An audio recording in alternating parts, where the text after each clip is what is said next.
Got it.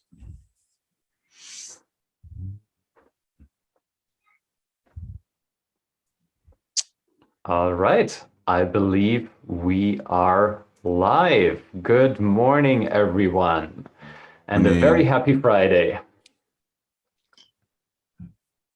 Probably quiet Friday because vacations and stuff, at least on our end, it's more or less quiet. Yeah, at least in Germany and Central Europe, there's lots of public holidays right now. Yes. Which is convenient because that way you don't have to spend so much time at your new work. Best segue ever. Boy. Okay, so you see where this is going to go today. Because we set out to talk about new work. And Thomas and I already chatted a little bit ahead of this, and I already said, I'm always really flabbergasted by terms like new work that usually float around as buzzwords first, or that's how I usually first hear them, and then begins the big definition game of, okay, what do you actually mean by that? Sounds cool, new sounds better, work is a thing that we do, so what's it all about? And yeah, Thomas, can you maybe start us off with telling us a little bit about new work and also the way that we'll talk about it today? Thank you, Phil. Yeah, new work is a big term, and it got more and more traction over the last years. It's interesting to follow it.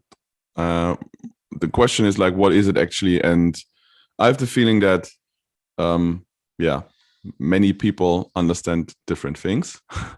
That's the beauty. That's the beauty of a very popular term, or in general, like putting things into one nice terminology, like UX, product, strategy, new work. That it helps to, if we talk about it, just drop a word and then you assume everyone knows what it is, or it actually is more helpful not to spend hours explaining what this is actually about. So you just drop one word. Basically, it's fine. The question is just, what is new work? I can start with my point of view. I'm also curious about yours, Philipp. So I see it basically. New work is a philosophy, how you look at your working life or the working world in general. It was one of the main drivers behind this term is Professor Dr. Bergman, and he coined those terms working in Flint, Michigan on this kind of like new work centers or centers for new work, in German Neue Arbeit, where he helps people who were working in the industrial environment before, and then this collapsed and so on. How can I find new meaning in my working life? What else can I do? And in one of the sentences which stuck in my mind when I was listening to an interview with him, that he said, we want to find out what people really, really, really want. So tell me what you want, what you really, really want, and what is actually the purpose of work for you. So it's a philosophy which puts the employee or the potential employee in the center. It's kind of like not user-centered design, it's more employee-centered design, so to say. A philosophy which is influenced by humanism, and which kind of like understands that socialism in theory was or is basically not working. On the other hand, capitalism also has its downsides, and what can we do in a modern working world which is influenced by volatility, uncertainty, complexity, and ambiguity? There's even a word for it again, VUCA world. what can we do in this like complex new world where everything is changing, everything is so volatile, to still survive and make a better working place for people to thrive, to enjoy their life, and yeah, make the whole experience actually better for the individual. And we had classic concepts like Taylorism in the Industrial Revolution, where you have a boss, and then you have those hierarchies, this classic org charts where top-down processes, everyone standing on the manufacturing line, and then you have to be very efficient and so on. In those early days, people already understood that it's probably not a good idea to just put people 10 hours on in a factory and just treat them like robots.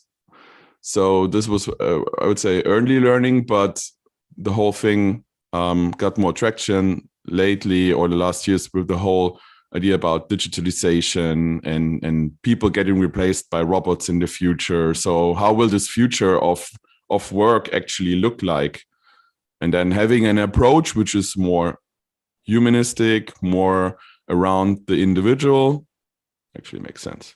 And then I would say there are some like sub streams of this philosophy, or influenced by this philosophy, which is agile work, management 3.0, liberating structures, lean manufacturing to some extent, and the kind of like not even subcultures, so substreams, which are playing along this whole idea of new work. So that's my, not only 2 cents, probably it was already $1.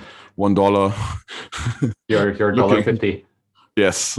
Okay. So the maybe you can do a better job in explaining what it is, but you see, it can become very complex pretty fast. Yeah.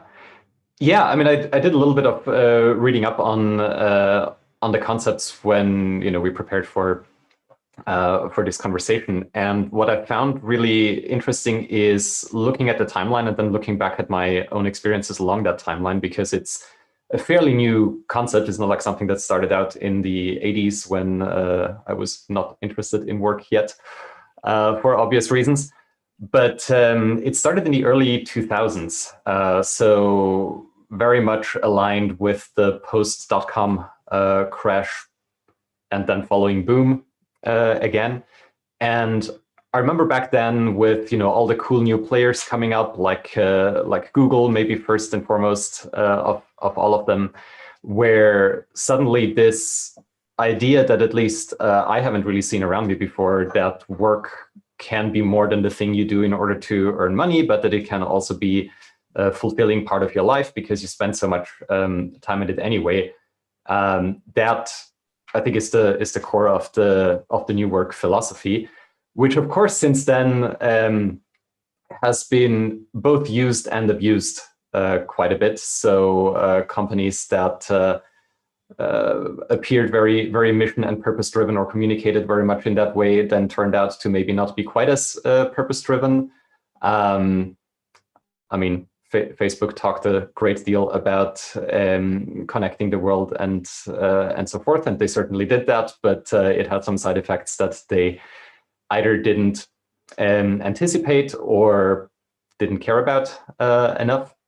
So it's interesting for me to look back at that, and I think now in tech, in anything startup adjacent, this idea that it's not enough to work because you have to, or rather, you shouldn't just work because you have to, but you should work on something that you really, really, really want to do, as you quoted the professor.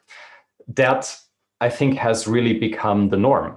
Like that's what's kind of required now, which I find interesting, because on the one hand, I mean, it's great. You're spending a lot of time at work, so it should be something that you enjoy, that somehow fulfills you, at least in part. But it also really raises the stakes, I think, like, and makes the bar a lot higher for what good work is. So like, is it still even acceptable in this environment to be like, well, I go to work 8 hours per day. I don't hate it, but I also don't love it. It feeds my family, and most of my most pleasure I get out of other things. Is that even still acceptable here?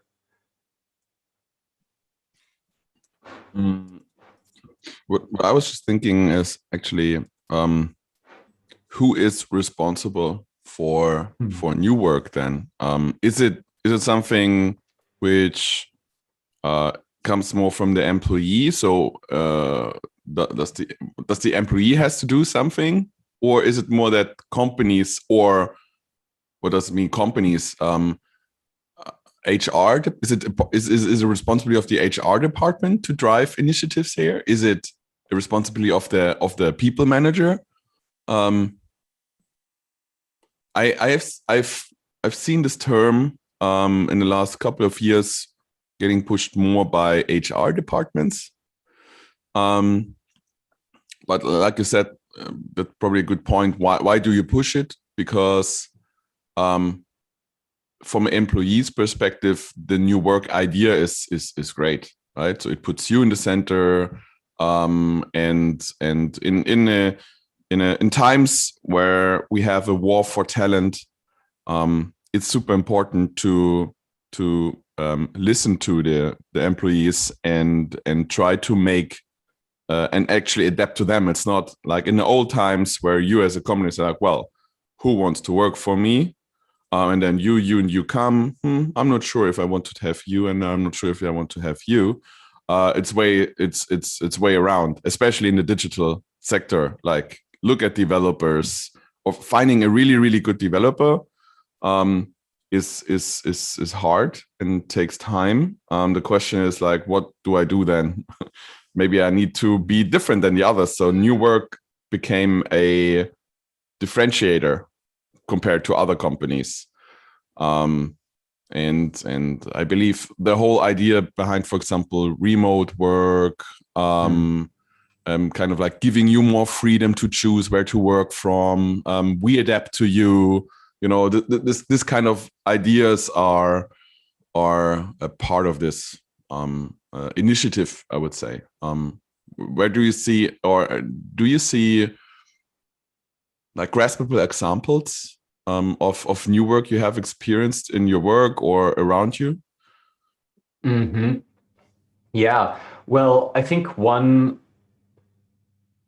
big example that you see everywhere is that missions of companies or of teams or even of individuals become so much more important. So like there's we're talking a lot more about the outcomes rather than the outputs of work, which I think aligns very well with this philosophy of work being something that you really, really, really want to do. And since you mentioned HR departments, actually one of the more recent times that I came across the term was when our HR department or someone from our HR department was talking about, well, how can we establish more of new work within this company? So it's, I mean, it makes sense that the people responsible for the employee experience are thinking about these kinds of things. What I do wonder is if I understood like the original theory behind it correctly, is that actually a substantial part of new work is also less work. So there's a whole part of it about abundance and even like fabbing in order to quickly get goods, like certain jobs not being necessary anymore. And I forget which economist or philosopher it was that predicted that by the year whatever years ago, no human would have to work more than 10 hours per week or something like that, or even per month. And similarly, only a third, as per the theory of new work, is really gainful employment. So that is something that I do not see at all, or at least not much in in the today's workplaces. So like it's more like, okay, people are going to work a lot, and since the pandemic, it's by and large people are working more in the remote work environments. So if we were super cynical, it would be, okay, how can we make people work even more? But a more kind view of it would probably be, how can we make the time that people spend here as enjoyable as possible, and like align it with their own missions and values. But yeah, that's something that struck me, that this part about less work is somehow never part of the conversation, really. Yeah, it's actually a good point. For me, I have the feeling that this seems, I mean, the whole new work idea, or let's say the vision behind it, is kind of like a dream, right? And having a world where almost no one has to really work, it's a future scenario where I believe, okay, it's hard to say, looking to the future, right? But at least it doesn't feel like it's a 5 to 10 year vision. It's way beyond that. It's really kind of like more 50 or 100 years into the future, it will work like that. But maybe I'm wrong. Everything comes much faster.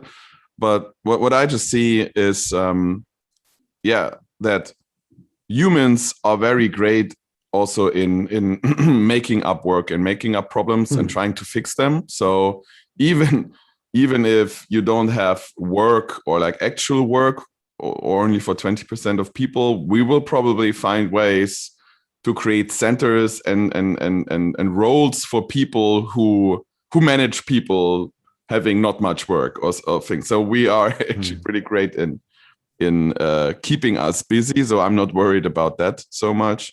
I was trying to think about like where have I seen new work, and where do I feel it in my daily work life? It's basically one important role is how, or like one important point is how the whole structure, how the whole organization changes. There's this concept, for example, of holacracy, where you don't look at your org and you see it as a structured tree. You see it more as circles, and people in circles work together. So it's this kind of like battle cry, let's get rid of the silos, break down silos. And when you refer to silos, you usually refer to classic Tayloristic org chart maps where everyone is in there, and there's a unit manager, and the unit manager, if the unit becomes too big, then there's a head of unit super duper manager and so on, and they decide for the others, and then they tell you have to do this and this. I'm exaggerating a bit, but right. Yeah, maybe. And for example, this whole idea of holacracy, to think in circles and say like, well, we build circles around initiatives, and we don't care about the unit or the discipline, is something which I have come across. I only know very few companies, to be honest, who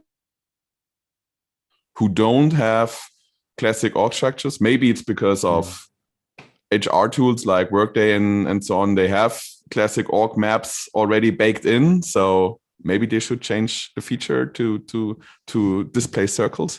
But yeah, so this is something where I come across kind of like new work applied. And the other thing is the role of the manager. Then what is your role of a manager in a setup where everyone thinks in initiatives and circles around them, where disciplines blur, and you have those cross-functional teams, which is also a big term here. What is the role of the manager? And I just see that the manager basically becomes more a coach and someone who helps people to guide, instead of telling people what to do and having like top-down tasks. I mean, still you have to hand out tasks, but it's less, I would say, top down. It's more like you're on the idea of having everyone on an eye level. And then there needs to be one person who kind of like coordinates and tries to keep the system in balance. And that's the manager then, kind of like in a new work world, at least. That's why I came across. But again, not very many companies currently I've seen it adapt here and there. I think Strategizer is one example I know. Smartsteuer.de is one example I know. I forgot the name of the other company in Berlin. Forgot. Anyways, there are some companies out there, but still compared to the whole economy and in Germany, I would say it's still a fracture. Yeah. Where do you came across applicable new work? Maybe before going into that, I just want to comment on something that you said about what the role of the manager in such a setup is. And I really like this idea, or an idea that really resonates with me is the one from the Management 3.0 movement of management as gardening, essentially. So where as the manager or as a leader, your job is to basically create an environment or create the circumstances that that people in your garden, I guess, can grow and thrive and not dry out. So I think that's a kind of really useful metaphor. Where I think it then gets difficult, or where I've seen it break down, is whenever one of the plants in the garden takes over too much of the garden, or like does something that is then harmful to the rest of the garden, or even takes all the sunlight or something like that. So basically, getting away from the metaphor, how does the idea of management as gardening work together with the idea of any kind of performance management, really? Because it becomes, of course, a lot less direct. And since we as humans are so good at telling ourselves stories about how we are doing well, by and large, I think subtle approaches to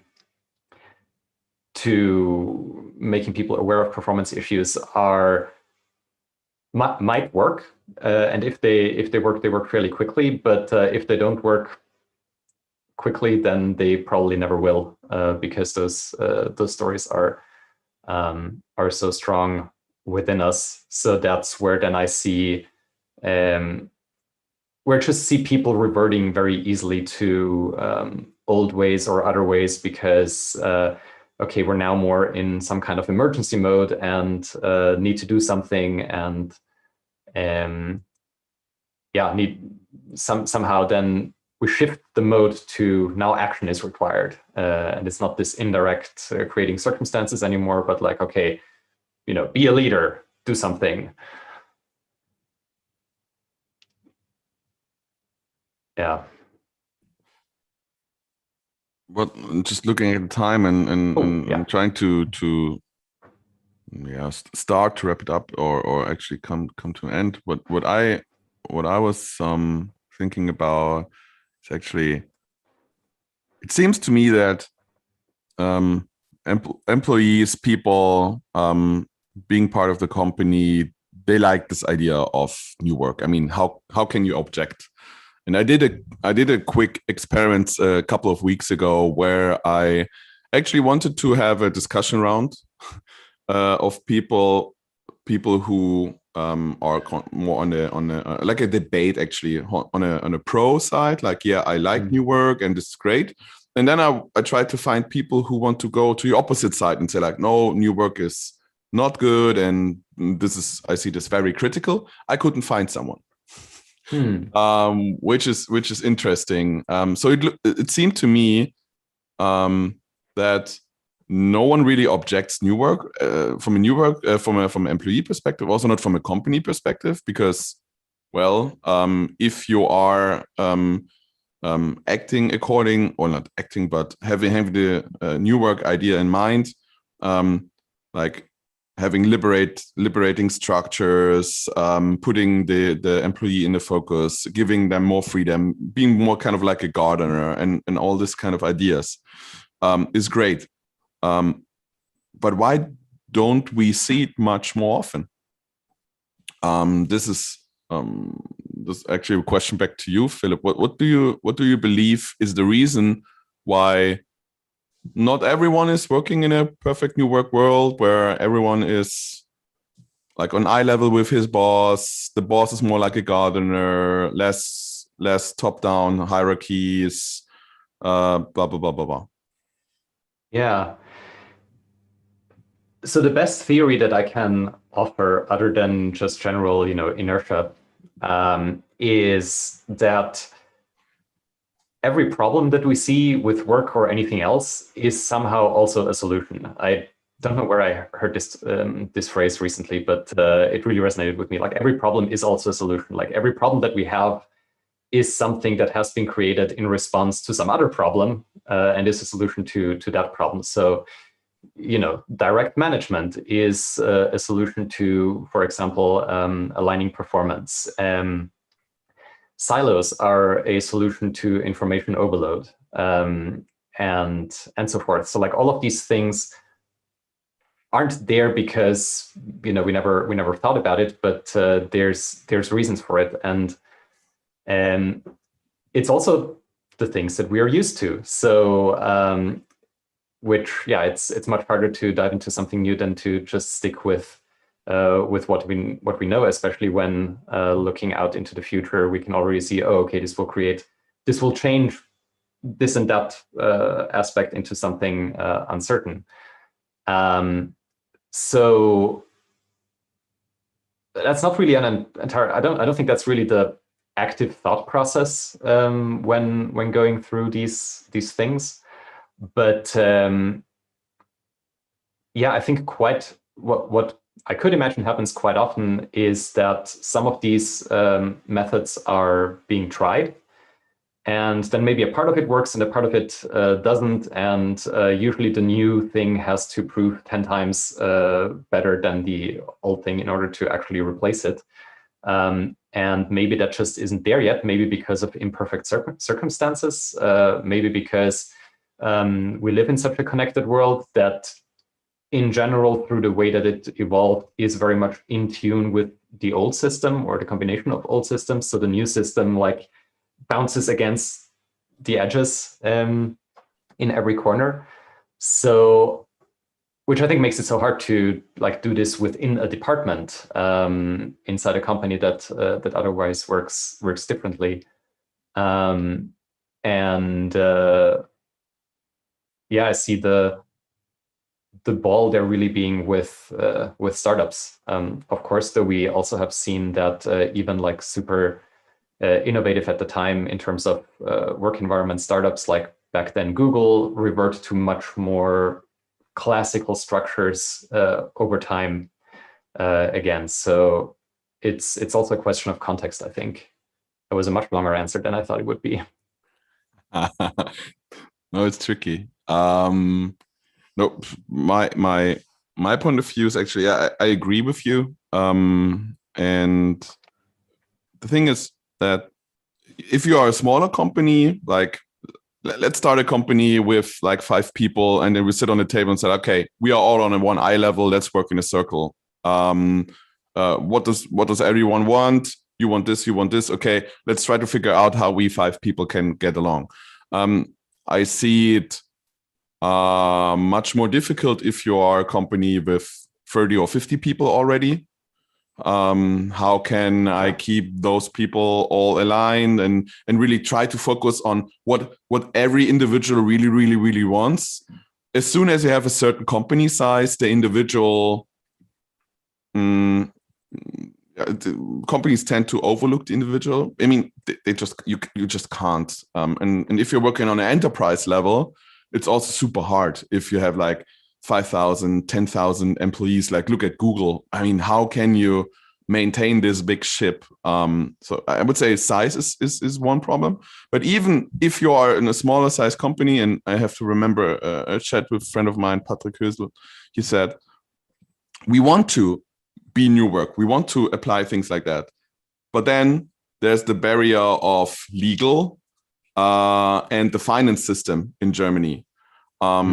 It's not that easy to start a company where everyone works remotely across the planet. Who's paying your salary? Right. What about taxes? What about health insurance in different countries? How do I manage this? Because all the regularities and so on, they are not made for making people freely choose where to work from. This is not part of the legal and financial system. So of course, you have to be a pioneer, and you have to bend the guidelines and the laws to some extent in order to make it work. And there are companies who can help you with this. For example, to make remote work possible globally, more or less easy. But yeah, again, you need to bend the current system, right? And this way, so you bounce against the walls of the current system. So I don't want to blame anyone, but if I want to, maybe we politics at the end of the day, right? It's the politics job. Set the garden, the playground for companies who want to put employees in the center, and allow them to do so. I think that would work, or that would be helpful already.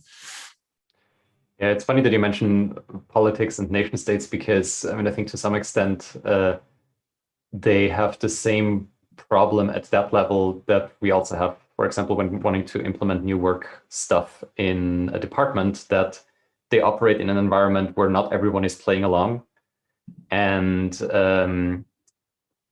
therefore, like, shifting to a different model can make you vulnerable economically or financially, or in some other way. So you kind of go layer by layer outwards, and until all the layers support it, that's when it's going to be easy to actually go through this. And until then, it's just going to be a struggle. But hopefully one that's worthwhile to enough to give it a shot. I believe so. And in the end, right, world is not black and white. I have experienced that even if you give employees complete freedom, or a lot of freedom, and also being able to choose and pick what they want, this is actually quite hard task. Not everyone wants to, and not everyone is familiar with. And everyone's saying like, well, you give power to the people. Your employees should make more decisions and so on. Yeah, and then you give the freedom, and then they're struggling because it's hard. It's much easier, and it's kind of this lean back mode. If my manager decides what I need to do, and he defines the purpose of the company and the purpose of the team for me, and I just need to do it. Starting to think about what I really want and why am I here, and all this kind of like existential life questions. That's tough, and not everyone can do it or wants to do it. Yeah, every problem is also a solution. Exactly. So actually, one last thing, I had not a chat, but yeah, actually like a real text chat with Marty Kagan about it. It was funny that I said, well, exactly this. Not everyone is able to go that far, and to be. He has this terminology of, or this metaphor of mercenaries versus I forgot. Missionaries versus mercenaries. Exactly. And I said, well, but what if you have mercenaries in your team and they are fine with being a mercenary? And then he said, well, that's fine for them, being fine with it, but I don't want a company or I don't believe that I can have a successful company who really pushes things forward with them. So they probably just need to go to a place where they can get it. And there are many places out there where you can get get this thing, but I don't want this. Actually, also a good point. Yeah. Yeah.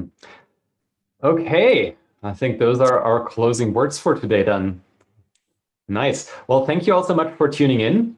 And thank you, Thomas, again, for a delightful chat this morning. Thank you. Have a lovely Friday, everyone, and a great weekend. Cheers. Bye-bye. All right. Bye-bye.